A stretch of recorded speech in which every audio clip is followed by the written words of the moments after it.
Romanos 7:14, diz assim: sabemos que a lei é espiritual, eu, contudo, não sou, pois fui vendido como escravo ao pecado. Não entendo o que faço, pois não faço o que desejo, mas o que odeio. E se faço o que não desejo, admito que a lei é boa. Nesse caso, não sou mais eu quem o faz, mas o pecado que habita em mim. Sei que nada de bom habita em mim, isto é, em minha carne. Porque tenho o desejo de fazer o que é bom, mas não consigo realizá-lo.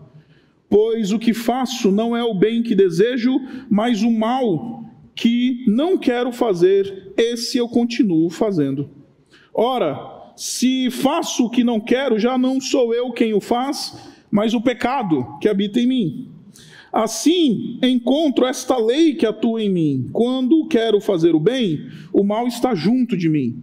No íntimo do meu ser tenho prazer na lei de Deus, mas vejo outra lei atuando nos membros do meu corpo, guerreando contra a lei da minha mente, tornando-me prisioneiro da lei do pecado que atua em meus membros. Miserável homem que sou! Quem me libertará do corpo sujeito a esta morte? Graças a Deus por Jesus Cristo, nosso Senhor. De modo que com a mente, eu próprio sou escravo da lei de Deus, mas com a carne da lei do pecado. Esta é a palavra de Deus. Vamos orar mais uma vez? Deus bendito, obrigado por tua palavra. Gratos nós somos pela oportunidade e liberdade que nós temos de ouvir a tua palavra, de meditar nela. E pedimos que o Senhor nos ilumine o entendimento, que o Senhor nos instrua, que a tua boa mão esteja sobre nós, que teu Espírito nos conduza, que haja a graça da aplicação do texto bíblico em nossa vida de maneira transformadora. Que o Senhor nos conduza, que o Senhor nos dirija. Nós oramos assim no nome do Senhor Jesus. Amém.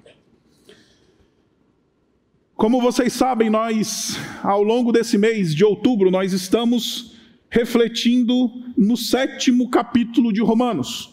Talvez você que esteja nos visitando, você não esteja entendendo o que está acontecendo aqui, mas aqui na nossa igreja, em todo o mês de outubro, nós voltamos à epístola de Paulo aos Romanos.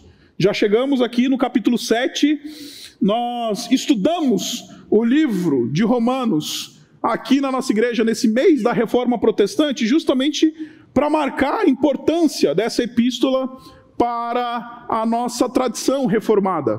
Como você sabe, a tradição reformada, ela ensina para nós que, enfim, foi estudando a epístola de Paulo aos Romanos que, enfim, o apóstolo, o Martinho Lutero se converteu. E então começou toda aquele movimento de reforma protestante ali no século XVI. O pessoal ali da comunicação está me dizendo que eu esqueci de uma coisa. Se tem algum pré-adola aqui, se você quiser ir para o espaço do pré-adola, eu não avisei porque eu imaginei que já está todo mundo indo direto no primeiro momento, tá? Mas se tiver algum pré-adola, você pode ir lá. Então, voltando aqui, então por causa dessa importância da epístola de Paulo aos Romanos para a tradição reformada, nós estudamos o texto de Romanos em doses homeopáticas aqui na nossa igreja. Esse ano nós estamos estudando Romanos no capítulo 7. E para a gente entender bem esse texto, para a gente compreender bem esse texto e entender aquilo que a gente acabou de ler, a gente precisa entender um pouquinho do panorama geral do que Paulo está, enfim, falando ao longo do capítulo 7. Como você sabe, depois das nossas duas últimas exposições que tivemos, 3 exposições que tivemos, nós, enfim, vimos que o apóstolo Paulo, em Romanos no capítulo 7, ele está respondendo eventuais questionamentos ou falsas conclusões que alguém poderia chegar ou ter depois que o apóstolo Paulo ensinou sobre a doutrina da justificação pela fé e o fato de que nós cristãos não estamos mais debaixo da lei. Se você voltar no capítulo 6, aí no versículo 14, você vai ver justamente isso. Ele diz assim: pois o pecado não nos dominará, porque vocês não estão debaixo da lei, mas debaixo da graça. Cristão não está debaixo da lei, cristão está debaixo da graça. E por que está debaixo da graça? Quando ele ensina isso, o apóstolo Paulo, ele sabia que pessoas que estavam ouvindo este ensino eventualmente poderiam ter dúvidas. Fala, opa, peraí, Paulo, como assim? Mais do que isso, se você for no capítulo 7, no versículo 5, você vai ver justamente isso. Ele diz assim: pois quando éramos controlados pela carne, as paixões pecaminosas despertas pela lei atuavam em nosso corpo. Então o apóstolo Paulo, ele faz afirmações sobre a lei que eventualmente podem causar alguma dúvida, que eventualmente podem levar a algumas falsas conclusões. E duas falsas conclusões o apóstolo Paulo está tratando aqui em Romanos 7. A primeira delas é: então, Paulo, já que você está dizendo que cristão não está debaixo da lei, se você está dizendo que, enfim, nós morremos para a lei em Cristo Jesus, se você está dizendo que a lei ela só aguça a nossa natureza pecaminosa, então você está querendo dizer para a gente que a lei não presta, a lei é pecado, a lei é o problema? Então vem o apóstolo Paulo e diz: não, a lei não é problema, a lei é santa, é boa, é justa. O problema é a nossa natureza pecaminosa. O problema é o nosso coração contaminado pelo pecado. O segundo questionamento que o apóstolo Paulo responde nessa epístola é uma falsa conclusão de que então a lei é a razão ou a lei nos mata. Se você voltar no versículo 13, ele diz assim: então o que é bom se tornou em morte para mim. E o apóstolo Paulo vai dizer: não, o que é bom aqui é a lei. Ele está dizendo: a lei se tornou morte para mim. E aí o apóstolo Paulo vai dizer: não, o que nos mata também é o nosso pecado, porque a morte é o salário do pecado e não da lei. Embora a lei nos diga o que é pecado, embora o pecado seja a transgressão da lei, o que nos mata é o nosso pecado. O salário do pecado é a morte. Então, o apóstolo Paulo está respondendo essas duas falsas conclusões que talvez os seus leitores poderiam ter.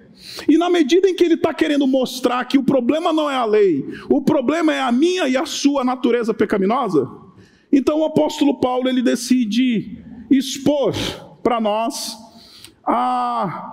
razões de maneira muito prática e muito evidente por que o problema é o nosso coração. E aí então ele nos apresenta essa figura aqui que eu estou chamando de homem miserável. Este homem miserável, meus irmãos, ele é um indivíduo que está cindido em si mesmo.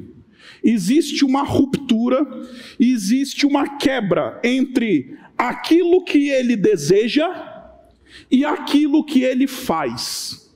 O homem miserável, do versículo 24, se você olhar o versículo 24, ele diz assim: miserável homem que sou. Por que ele fala miserável homem que sou? Ele fala miserável homem que sou porque no versículo 18 ele disse assim: sei que nada de bom habita em mim, isto é, em minha carne. Por quê? Porque tenho o desejo de fazer o que é bom, mas não consigo realizá-lo. Este homem miserável, ele sofre do mal de uma desconexão, de uma ruptura absoluta entre aquilo que ele deseja e aquilo que ele faz. Aquilo que ele deseja, ele não consegue fazer. E aquilo que ele odeia é justamente aquilo que ele faz.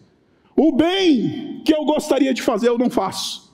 E o mal que eu odeio é justamente aquilo que faço. Esse é o drama do homem miserável.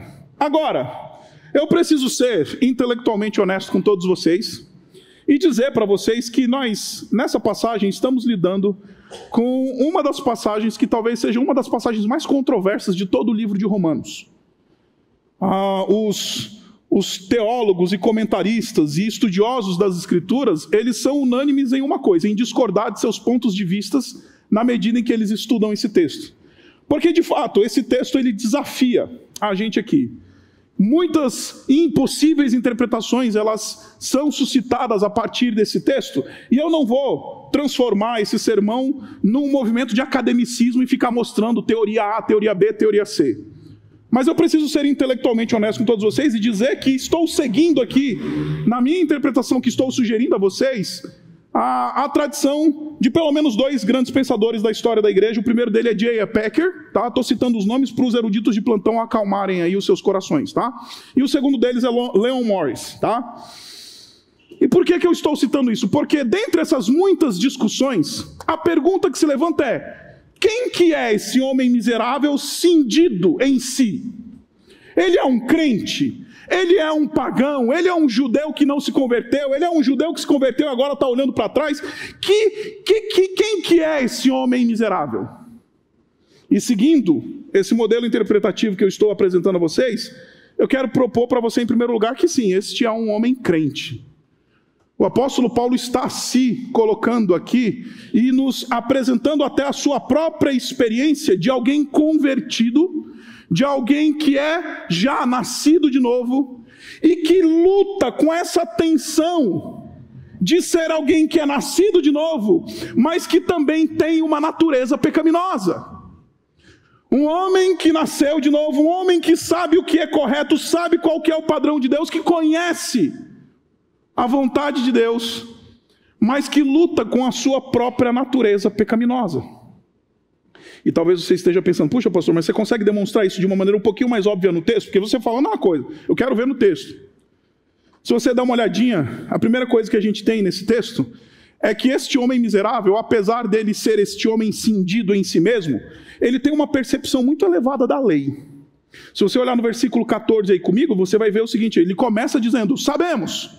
E esse sabemos aqui é muito interessante porque é a comunidade cristã toda. Nós, como igreja, sabemos. Romanos, nós sabemos. O quê? Que a lei é espiritual. Se você andar um pouquinho mais, você vai ver no versículo 16, ele chama a lei de boa. Ele diz: e se faço o que não desejo, admito que a lei é boa. Se você olhar no versículo 22, este homem miserável, apesar dos seus conflitos, ele tem prazer na lei. Ele diz assim: no íntimo do meu ser tenho prazer na lei. Acredite, não é pagão que tem prazer na lei. Não é pagão, né, incrédulo, que acha que a lei é boa, que acha que a lei é justa, que acha que a lei é santa. Isso aqui é uma percepção de alguém já nascido de novo. Isso aqui é a percepção da lei de alguém que compreendeu a beleza da lei, a importância da lei, apesar de não sermos justificados pela lei, apesar de não sermos santificados pela lei, a lei tem o seu lugar. Nos mostra o padrão de Deus. A lei tem o seu lugar, nos mostra aquilo que nós precisamos saber sobre a vontade de Deus. Então, este homem miserável aqui que Paulo está se colocando nessa condição, ele tem uma percepção muito elevada da lei. Mas não somente isso, entendemos que ele é um cristão porque ele tem uma percepção crítica de si mesmo. Se você der uma olhadinha no versículo 14, ele vai dizer a mesma coisa, ele vai dizer assim: eu contudo, a lei é espiritual, eu contudo não o sou. Talvez a sua versão diga assim: eu porém sou carnal. Você já teve a experiência de perguntar para um pagão, falar assim, e dizer para ele: a Bíblia diz que tu é pecador. Vai dizer: não, senhor, não trai minha mulher, nunca matei ninguém.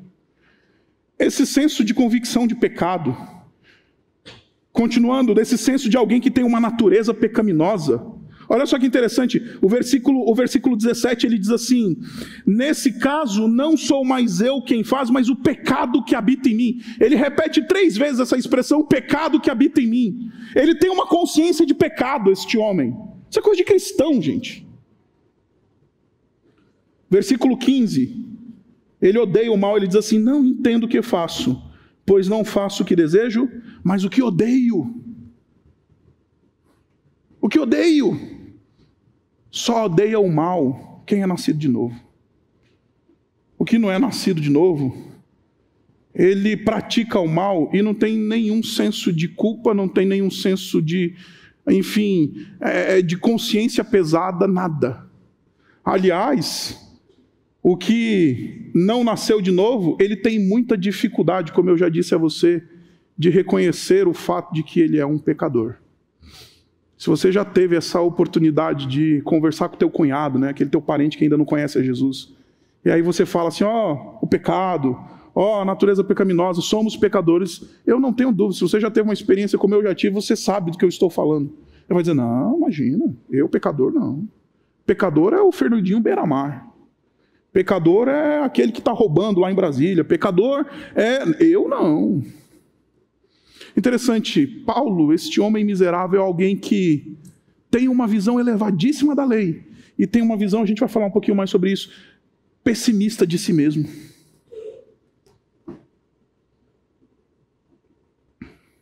Agora, para a gente entender quem é este homem miserável de maneira um pouquinho mais profunda, este homem miserável, ele, em segundo lugar, ele não somente é um cristão, respondendo essa pergunta, quem é este homem miserável? Ele não somente é um cristão nascido de novo, mas este homem miserável, ele tem aquilo que nós chamamos dentro da teologia de uma antropologia pessimista. E calma, eu vou traduzir os termos difíceis aqui. O que é uma antropologia pessimista? Vou começar de trás para frente. Se você foi para uma faculdade, se você estudou na universidade, qualquer curso que você fez, talvez você tenha feito um curso de introdução à filosofia. Os que foram para a faculdade só estão balançando a cabeça aqui, sabem do que eu estou falando. E lá no seu curso de introdução à filosofia, é bem provável que você tenha ouvido falar de uma figura chamada Jean-Jacques Rousseau. Jean-Jacques Rousseau, acredite, ele é o pai da antropologia moderna, acredite. Ele propôs que o homem não é mau. Tem um livreto dele, que é domínio público, você pode procurar no Google. Emílio ou da Educação. Este livro, o Emílio, ele defende um conceito que nós chamamos de o conceito do bom selvagem. Ou seja, o homem, fundamentalmente, ele é bom. O homem, por si só, ele é bom. O problema é a sociedade, o problema é um mundo de contratos sociais, é um mundo de competição. O problema é o que está fora de nós. Então, este mundo corrompido, esse mundo de contratos sociais lesivos, esse mundo de competição, de inveja, este mundo contamina o homem e faz com que ele se torne mau. Mas, fundamentalmente, ele é um bom selvagem. Por causa disso, muitos de nós, acredite, nós acreditamos nisso. Isso vai diretamente contra o ensino bíblico que o apóstolo Paulo está colocando aqui para nós. Este homem miserável, ele tem uma visão pessimista da antropologia cristã. A maneira como nós enxergamos o homem não é otimista. A maneira como nós enxergamos o homem, ela é pessimista. E não é porque, queremos ser do contra, não é por causa da instrução bíblica. Nesse texto, o apóstolo Paulo, ele está articulando, a partir desse conceito do homem miserável, ele está articulando uma doutrina que nós chamamos de doutrina da depravação total. A doutrina que nos ensina que todos nós, depois de Adão, estamos absolutamente quebrados pelo pecado. Todas as nossas faculdades do nosso ser foram contaminadas pelo pecado. Os nossos pensamentos, os nossos afetos, as nossas vontades, até a nossa fisicalidade foi contaminada pelo pecado. Sabe esse negócio de gente que nasce com tendência para ter câncer, calvície, para eu me colocar aqui na coisa, né? Tendência para engordar. É impressionante, né? Dá uma raiva, porque, enfim, você vai ver um pessoal aí que tem o físico, assim, tipo o Felipe, né? Magrinho. O menino comeu a feijoada agora há pouco. Eu só de respirar a feijoada eu engordei 10 quilos. Todas essas quebras, até no nosso corpo, mostram para nós que o pecado, ele afetou visceralmente, violentamente e totalmente todas as faculdades da nossa existência. Isso é o que o homem miserável reconhece nesse texto. Se você der uma olhadinha comigo, olha só de novo aí o versículo 14. Ele diz assim: sabemos que a lei é espiritual, eu, contudo, sou carnal, sou escravo do pecado. No versículo 17 ele diz assim: nesse caso não sou mais eu quem faz, mas o pecado que habita em mim. Se você der uma olhadinha no versículo 18, ele diz assim: sei que nada de bom habita em mim. Versículo 21, ele diz assim: o mal está junto de mim.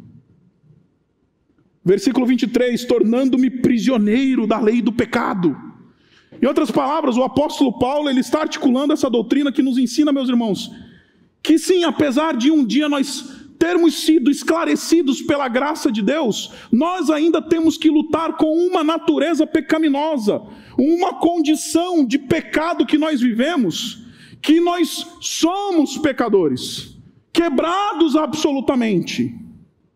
O problema não é lá fora, o problema é aqui dentro. O mundo não está do jeito que está, porque lá contamina o que está aqui. Não, o mundo está do jeito que está, porque ele é expressão da nossa índole, do nosso coração pecaminoso. E por causa disso, meus irmãos, a gente precisa talvez aprofundar um pouquinho a nossa percepção de pecado. Porque muitas vezes a gente acha que pecado está só na categoria do fazer, né? Da ação, daquilo que a gente chama dentro da teologia na categoria da economia. E não é economia no ciência econômica, na economia da prática de vida. Quando eu era criança, você sabe a minha história, eu fui educado no berço da APEC, Aliança Pró-Evangelização de Crianças, né? Então, meus pais eram missionários da APEC e tudo mais, então eu cresci nesse contexto. E aí era muito interessante, porque lá na APEC o pessoal ensinava a criançada assim, o que é pecado? Aí tinha até gestinho. Pecado é tudo aquilo que eu faço, é tudo aquilo que eu falo, e tudo aquilo que eu penso que desagrada a Deus. É assim que a gente aprende lá na escola bíblica dominical quando criança. Só que o que o apóstolo Paulo está dizendo para nós, que o pecado não é só uma questão daquilo que nós fazemos, mas é uma condição na qual nós estamos. E se pecado é uma condição na qual nós estamos, então aquilo que nós fazemos é fruto desta condição. Tudo que nós fazemos está contaminado por essa dimensão de uma natureza pecaminosa. Então este homem miserável, ele olha para dentro de si e ele reconhece esta natureza pecaminosa que ele tem. Ele enxerga a realidade, reconhecendo que até a sua percepção da realidade está contaminada pelo pecado. E talvez você esteja pensando, puxa pastor, mas isso é muito bonito e muito teológico. É mais prático do que você imagina. Posso dar um exemplo para você? Uma aplicação aqui para você entender onde eu estou. Você já viu aquele tipo de pai e mãe que acha que o filho é um anjinho? Ah, meu filho é um anjinho. O menino tem um demônio no corpo, né? Ah, mas meu filho é um anjinho. A culpa é da escola. A culpa é da professora. Eu entendo que existem crianças que eventualmente precisam de cuidados especiais, e graças a Deus por esses profissionais que podem nos prover de cuidados especiais. Mas o que a palavra de Deus nos ensina é que os nossos filhos eles têm uma natureza pecaminosa. Eles são pecadores desde o ventre. Só que aí a gente olha para o nosso filho e a gente não mais reconhece os nossos filhos como pecadores. Nosso filho é anjinho, né? Ô pastor, quem é você? Quem você pensa que você é para falar que meu filho é um pecador? É. A minha leoa lá em casa, né? O leão que está lá em casa, pecadora. Nunca ensinei a desobedecer, nunca ensinei a responder, nunca ensinei a ser, enfim, quem ela é, e ela pecadora desde o ventre. Aí a gente vê, né, esses pais que estão mais influenciados por Rousseau do que pela Bíblia.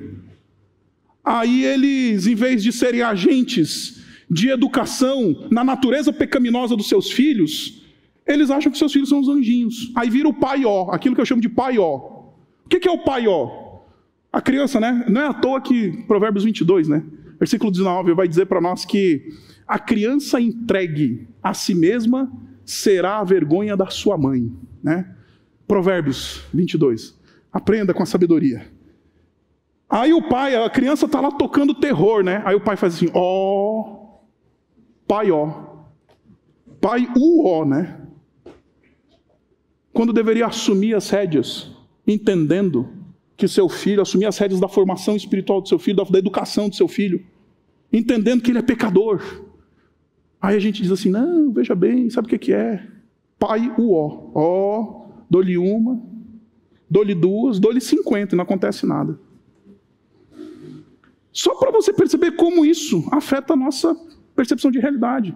Se nós não olharmos mais para a realidade a partir dessa doutrina tão importante da Escritura Sagrada, acredite, a gente não vai lidar com a realidade como a gente deveria. Isso daqui toca a maneira como a gente dirige, meus irmãos. Isso daqui toca a maneira como a gente lida com as nossas relações. Isso daqui toca absolutamente tudo.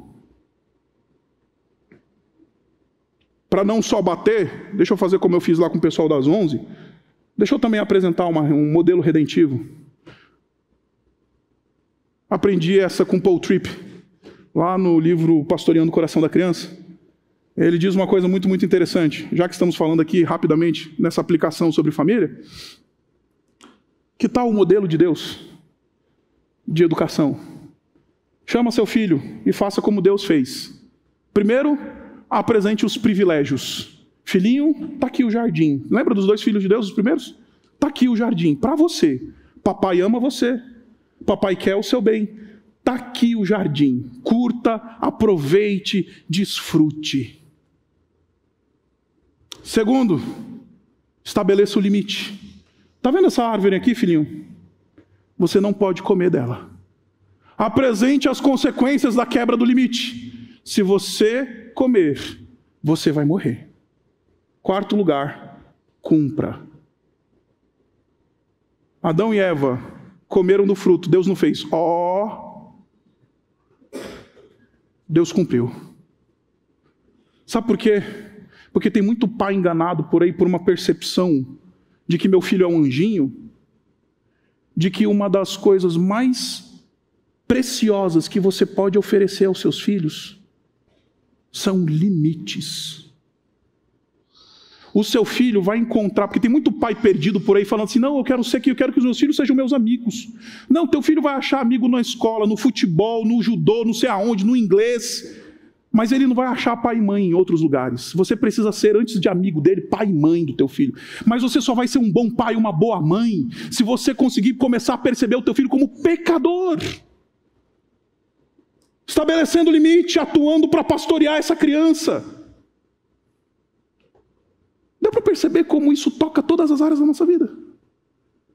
Se eu me reconheço como pecador, eu vou administrar as minhas finanças de outra maneira. Se eu me reconheço como pecador, eu vou lidar com as minhas relações de uma outra maneira. Se eu me reconheço como pecador, eu vou lidar com o mundo de uma maneira completamente diferente. Este homem miserável, este homem que está olhando para dentro de si, quando ele olha para dentro de si, ele se vê como um pecador.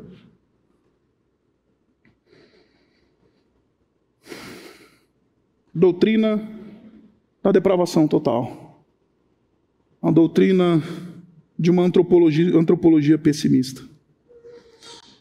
Em terceiro lugar, o apóstolo Paulo, ele não está falando essas coisas para que a gente possa ler esse tipo de coisa, e aí a gente fica assim, já que eu sou pecador, então eu acho que eu tenho licença para pecar. O apóstolo Paulo, ele não está falando essas coisas para que a gente possa olhar para essa realidade e falar, bom, já que eu sou este homem miserável, já que em mim existe uma cisão entre aquilo que eu desejo e aquilo que eu faço, já que eu sou essa pessoa absolutamente quebrada em todas as faculdades, em todos os sentidos pelo pecado, então eu tenho licença para pecar. Não. O apóstolo Paulo está mostrando para nós que essa angústia do homem convertido, que reconhece essa natureza pecaminosa, é um traço da alma do crente de alma robusta. Em outras palavras, esse pesar, essa angústia, é aquilo que nós esperamos do cristão maduro. Mas você já percebeu como a gente peca e nem sente mais? A gente não tem mais nenhum senso de pesar pelos pecados que cometemos. A gente já não tem mais nenhum senso de culpa.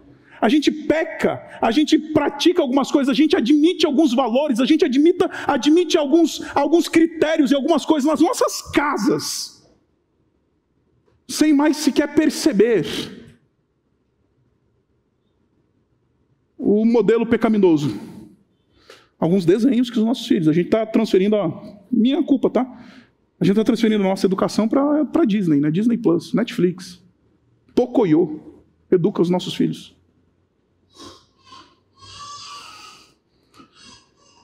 A gente não tem mais pesar. Basta dar uma olhadinha no nosso grupo de Zap Zap, né? As fofocas, as maledicências, os pecados que a gente comete assim e nem percebe que cometeu. E não estou falando de cima para baixo, não. Essa semana aconteceu um negócio muito engraçado lá em casa. Triste, mas engraçado. Tivemos uma desavença lá do condomínio, lá no nosso grupo, aquele grupo maldito do condomínio, né? No WhatsApp. Aí teve uma vizinha lá que mandou uma mensagem torta. A primeira coisa que eu fiz, eu chamei minha mulher e comecei aquele mar de maledicência. Aquela cretina. lazarenta, para não falar outras coisas. Só não chamei de santa. A gente se ira de maneira gratuita. A gente adultera. Porque acredite, não precisa só deitar com o outro na prática. O Senhor Jesus Cristo disse que bastou olhar, né? Com intenção impura. A gente adultera e nem percebe mais. A gente não tem mais nenhum senso de pesar. Este homem, no versículo 15, ele diz assim: não entendo o que eu faço, eu estou em crise comigo mesmo. Ele peca, ele tropeça, e ele fala: mas eu não consigo admitir isso, eu estou em crise com isso daqui, não entendo o que eu faço. Quando a gente devia pecar e ter pesar na alma, a gente peca e às vezes se orgulha do nosso pecado. A gente peca e fala assim: olha só o que eu fiz. Não existe mais pesar. Por isso, quando o apóstolo Paulo nos ensina essa doutrina da depravação total, nos ensina essa tensão que existe em nós, ele não está dizendo, então, sabe o que é? Vai lá e mete o pé na jaca. Não. Ele está dizendo, o cristão de alma robusta, ele reconhece essa tensão. O cristão de alma robusta, ele reconhece que ele agora tem a iluminação da palavra de Deus e está lutando com uma natureza pecaminosa, mas ele é chamado para guerrear contra essa natureza pecaminosa, e quando tropeça, o sentimento que ele tem que ter é esse, deste homem miserável que diz: eu não consigo compreender o que eu estou fazendo. Eu não admito, eu não me admito.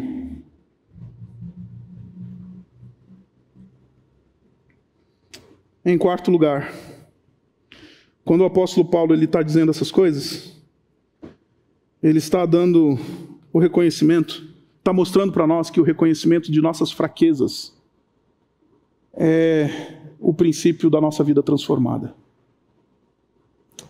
A nossa transformação cristã, meus irmãos, não está numa hipocrisia religiosa que diz: não, eu não tropeço, não, eu não tenho pecado, não, eu sou perfeito. Não. A nossa transformação cristã, ela começa quando nós dizemos: miserável homem que sou, quem me livrará do corpo desta morte? Porque, meus irmãos, é impressionante. Alguns casais, eles chegam, né, eles marcam um horário comigo lá no meu gabinete, aí, enfim, eu sento para conversar com alguns casais, aí começa a conversa: não, pastor, está tudo bem, está tudo ótimo, o casamento está lindo, está perfeito, está tranquilo, está voando. Aí eu falei: então por que raios vocês estão roubando 1 hora da minha semana para vir aqui? Né? Está tudo bem? Está tudo ótimo? Está roubando 1 hora da minha agenda para sentar aqui para fazer o quê? Para jogar jogo da velha? Aí de repente, né, vem esse processo, né, bate, né? Graças a Deus o Espírito. Aí começa o senso de convicção de pecado. Não é, pastor? Não está tão bem assim como a gente acha que está, não. É justamente quando a gente diz: miserável homem que sou. É justamente quando a gente reconhece essa incapacidade, essa cisão que há, aquilo que eu desejo eu não faço, aquele mal que eu odeio é justamente o que eu faço. Quando a gente reconhece isso, é que começa o nosso processo de transformação. Fariseu não se transforma, fariseu bota máscara. Fariseu diz: ó, pastor, só glória, só aleluia. Na porta, a gente pergunta: e aí, irmão, como é que tá? Só vitória, pastor, aleluia. Tá nada. A nossa transformação começa quando o homem miserável diz assim: miserável homem que sou, quem me livrará do corpo desta morte? A minha e a sua transformação começa aqui.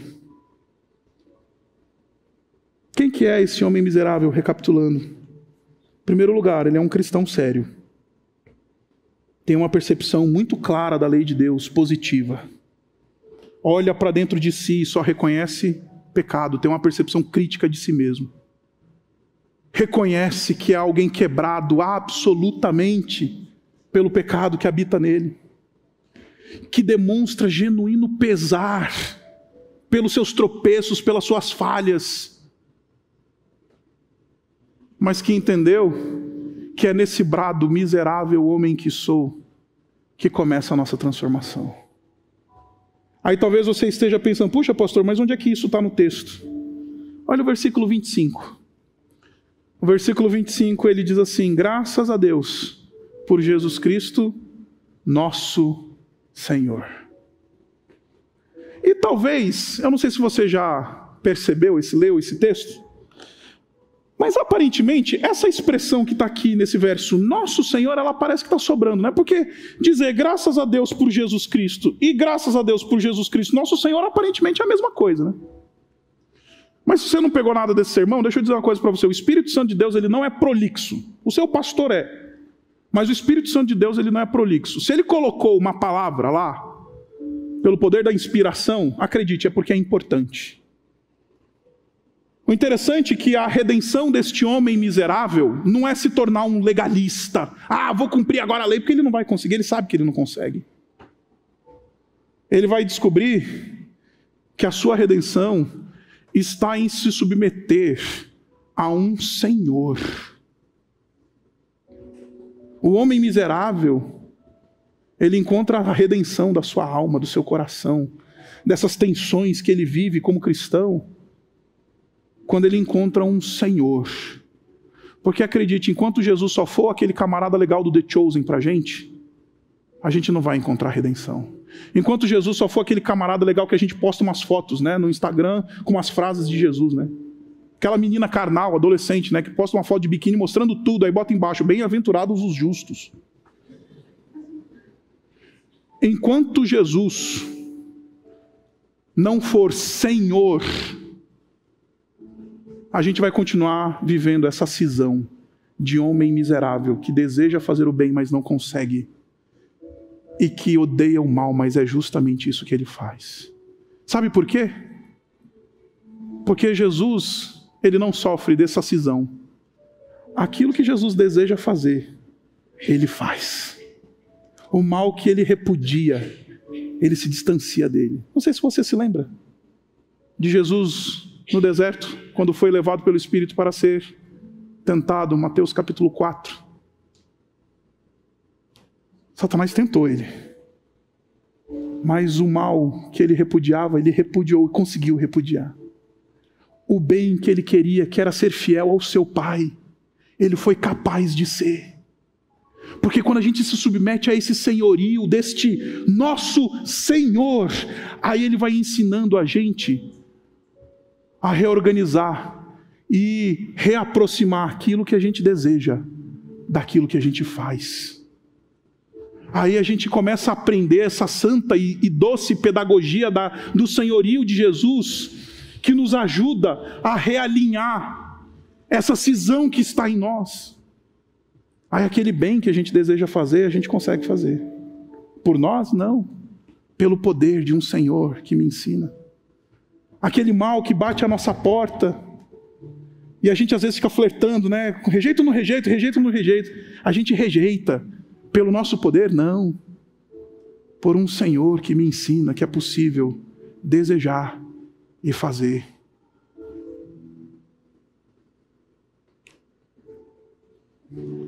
A redenção deste homem miserável é o homem perfeito. Não vim pregar para você um sermão legalista. Não vim pregar para você um sermão que vem dizer, já que você é quebrado, então queira cumprir tintim por tintim da lei de Deus, porque eu e você, nós não conseguimos. O brado de miserável homem que sou, quem me libertará do corpo dessa morte? A resposta? Jesus, Senhor. Eu não sei como é que você chega aqui essa noite, mas queria convidar você a rever a sua relação com Jesus como Senhor na sua vida. Porque é quando a gente se submete a esse Senhor, quando a gente dobra os nossos joelhos, a gente fala, Senhor, me domina. Porque é isso que o homem miserável precisa, de alguém que lhe domine. Porque ele está preso, amarrado pelo pecado. Jesus, aquilo que a gente acabou de cantar, né? Reina em mim. Aí a gente vai começar a aprender essa coisa linda da graça de Deus, aproximando nossa vontade da nossa ação. Minha oração por mim e por você é que a gente consiga dobrar os joelhos e quebrar a dura cerviz. Porque o brado do homem miserável, ele precisa nos levar desesperadamente para a cruz de Jesus. Para confessar um só Senhor, um só Salvador. Abaixe sua cabeça e vamos orar. Deus bendito, gratos nós somos por Jesus. Como a gente precisa dele. Porque quando a gente olha para dentro de nós, a gente vê pecado, a gente vê natureza quebrada, a gente vê todas as faculdades da nossa vida afetadas pelo mal e pelo pecado. A gente sequer, Pai, tem condição de olhar para a realidade a partir do ensino bíblico de que somos pecadores. O problema é a gente. O problema é a nossa natureza pecaminosa. E, Pai, na medida que a gente caminha lidando com essa tensão, nos leva para Jesus. Ele nos ensina a desejar e fazer. Ele nos ensina, Ele cura a nossa cisão. De homens miseráveis e cindidos, nós somos tratados e levados para o lugar de semelhança com Jesus, nosso Senhor. Pai, como a gente precisa aprender a olhar para a realidade como o Senhor espera que olhemos, como a gente precisa a ter pesar pelo pecado. A gente nem tem mais senso de dor e de angústia quando pecamos contra Ti, contra os nossos próximos, contra os nossos cônjuges, contra nossos filhos, contra os nossos, enfim, colegas de trabalho. Pai, a gente precisa desesperadamente de Jesus. Graças Te damos por Jesus, nosso Senhor. E que essa noite, Pai, haja um movimento de renovação da nossa submissão ao senhorio de Jesus. Que esse brado, miserável homem que sou, seja o start de uma obra de transformação que o Senhor tem na nossa vida. E que assim, ó Pai, possamos crescer para frutificar em santidade para a glória do Teu nome. Nós oramos assim no nome dEle. Amém.